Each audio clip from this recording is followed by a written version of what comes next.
So, start off, thank you, Saveria, for coming here today. We want to start off, tell us a little bit about yourself and where you went. All right. My name is Saveria, and I just came back from a semester abroad at the University College London in London, England, and I studied political science and international relations over there. Good. So, when you first went over there, what were your first impressions, and what were your expectations, and how did they differ when you actually got there? I think I was just a little overwhelmed because the city is really big and exciting, and London is just incredible, and there's so much to see. So when you first get there, you're initially like, oh my gosh, there's so much going on, which is pretty much in line with what I expected, so that was pretty good. Good, good. So when you first get there, how would you start off making friends, and how would you learn what's on campus and how to get around in the city? Well, how to get around in the city is pretty instinctive. It looks a little terrifying at first, but it's actually not difficult at all. In terms of making friends and meeting people, it's really easy because there's a lot of international students in London. And every international student wants the same thing, which is to make friends because nobody knows anybody. So it's very easy to connect with other international students as well as local students. There's a lot of events on campus in the first couple of weeks for international students so that we could all get to know each other, and so that wasn't too difficult. Excellent. So could you give us an example of what kind of events you exactly had? Well, they used to organize day trips on weekends to nearby cities in the UK for us, for international students, to like Cambridge and Oxford and many other cities. To Bath, I think, was my favorite. It was really beautiful. There were also, I think in the first week, there were a bunch of social events and like a bar night and a trivia night and that sort of thing. Cool. So now we talked a little bit about the beginnings of your time there. Yeah. How were the academics and how was the scheduling? I know sometimes the scheduling gets a little bit difficult, so how did that go for you the first week or two there? The scheduling was difficult. I'll be honest about that. The scheduling was a little bit difficult because their system is not the same as our Quest system, and it took a little bit of time to get used to, and I believe I couldn't even register online. I had to actually go to an office, and it was really bureaucratic, and I had to meet with somebody, and they had to do it manually.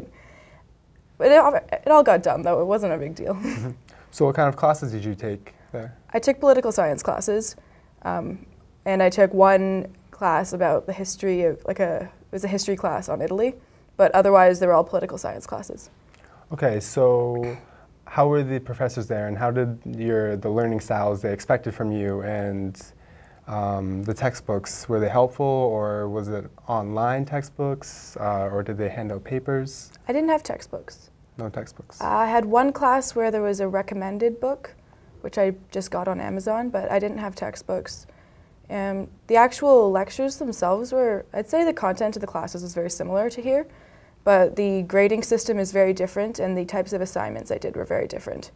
So you mentioned that the types of assignments were different. Can you expand upon that a little bit more? Okay, so I'd say with essay writing, which was almost exclusively what I did for my assignments, the system of writing essays was very different. So they would give us like a list of questions that we had to choose from. You couldn't never choose your own essay topic, or you didn't have as much kind of creative freedom with your essays, and they were all marked anonymously. So I would always have to submit 2 hard copies and an electric copy to my professors or to the department, and on that would have nothing identifying who I was. There wouldn't be my student number or my name or anything like that. And if there was, there would be really severe penalties. And so they would actually generate a code online that you'd have to find. And based on that was how they would identify it later. So I'd have to put just that code. And so they would give you your mark, and they would tell you that basically the mark that you've been given on this essay is provisional because somebody else is going to mark the other copy and make sure that the first person did a good job and it's like an appropriate mark for what you've done. So don't take this mark too seriously. And I remember being like, excuse me? But all of the marks I had throughout the entire semester didn't change. I think that's more of a I don't know how to say, like a technicality or kind of, I don't think it's common for them to actually change, but I remember being a little freaked out about that. And how were the evaluations? How did they do evaluations, exams, tests, midterms, things like that? I only wrote essays in political science. I didn't have any exams or midterms. Mm-hmm. I know people in other subjects did have exams.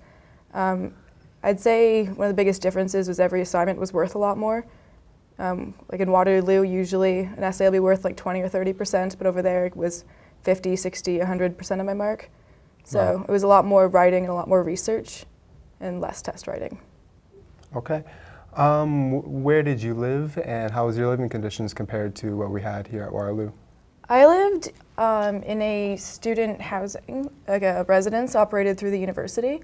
But unlike Waterloo, it wasn't located on campus directly. It was actually in the downtown core of London, about like a 5-minute walk from King's Cross Station. So it was almost like living in an apartment, except it was a student house. Mm. And there were 7 of us in like a apartment-style residence. Mm-hmm. And how about living costs? Like, could you go to the grocery store and get a decent meal for like a decent price, or was it a little more expensive compared to what Everything we have here? in London is very, very expensive. It's just part of going to London is everything is more expensive. I mean, you can go grocery shopping and you don't have to eat out all the time. It's definitely manageable, but certainly the cost of living is higher there than in Waterloo. Mm-hmm. In everything. All right, so what were some of the difficulties you faced over the course of the entire semester? It could be anything, academics, living situations, anything. I'm not sure. I mean, I think maybe sometimes it was difficult to be away for a long period of time, and I didn't meet very many other Canadian people, so every time I did, I got really excited because I got to talk to somebody with my own accent. It was really exciting, but academically I didn't have any issues, but maybe sometimes it was a little overwhelming just to be so far. And now, did you travel anywhere when you were there, or? Yes. Yes? Yes. In British universities, I don't know if it's all of them, but they give you an entire month off for Easter. So for the entire month of, I think it was April, or like a little bit into May, I had all the international students go traveling. And I personally went to Spain and Portugal during that time. Though several of my friends went all over Europe. Same thing, we also, in addition to that, get a reading week. So you have the reading week plus a month to travel is plenty of time. And London is really, really accessible for traveling. Mm. I could walk to King's Cross Station and get on a train and be in Paris in 2 hours. There's probably no European city that's as easy to get in and out of. Cool. So what was your most memorable experience in that month and a week of traveling you had? My most memorable experience? I don't know. I went to Spain. I think the whole thing was the most memorable experience. It was amazing. Because that was the first time I ever stayed in hostels and traveled alone and kind of did the whole backpacking thing. And that was really, really, really amazing.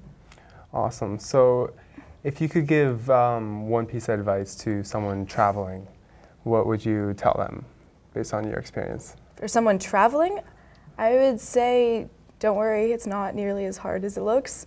I think some people are really intimidated by the idea of being somewhere else, but it really, really does a lot for your confidence and a lot for just who you are. It's mm-hmm. really, I'd say get yourself out of your comfort zone and dive in, and it'll definitely be worth it. Cool. So if you had to convince someone to come to College London, mm-hmm. what's the best thing about the actual university, College London? Why would you say come there and not Warwick or Liverpool? I think for University College London, the thing that was really cool about it is that it's a really, really highly ranked university. It has an incredible international reputation. Every time I met someone and told them I went there, they were very impressed. And it looks amazing on my resume. It looks, I mean, I don't know how to say this, but the education there is very, very high quality. It's a very competitive school to get into out of high school, and it's for a good reason. It's a good school. Mm-hmm. So, last question. When you came back, how did you feel that you've grown academically and you as a person? I definitely feel more, I think, confident in myself because I did a lot of things that I had never done before. And I feel like I've learned a lot about so many different things and different cultures. And I've definitely learned a lot about the world and about myself. And I feel really good. Awesome. Well, thanks for joining us today. And I'm glad you enjoyed your trip. Bye. All right.